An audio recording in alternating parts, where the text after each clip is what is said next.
Welcome back. રાજ્યમાં નકલી court, નકલી દવાખાના, નકલી તબીબોનો જાણે કે રાફડો ફાટી નીકળ્યો છે। બનાસકાંઠાના દાંતામાંથી વધુ 3 બોગસ તબીબ ઝડપાયા। પોલીસે નકલી તબીબ બની પ્રેક્ટિસ કરનારનું કરતામનું રાવળ જશવંતસિંહ સોલંકી, પ્રતાપજી ઠાકોરની ધરપકડ કરી છે।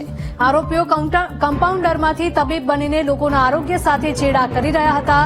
અંતરિયાળ વિસ્તારમાં વાઘેશ્વરી અને ખુશી નામના ક્લિનિકમાં પ્રેક્ટિસ કરતા ઝડપાયા છે।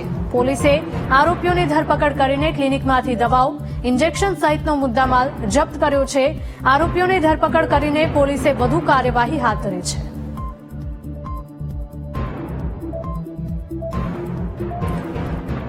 રાજ્યમાં નકલી કોર્ટ ઝડપાય છે, નકલી દવાખાના ઝડપાય છે, નકલી તબીબોનો જાણે કે રાફડો ફાટી નીકળ્યો હોય તેવું લાગે છે, કારણ કે બનાસકાંઠાના દાંતામાંથી વધુ 3 બોગસ તબીબ ઝડપાયા છે।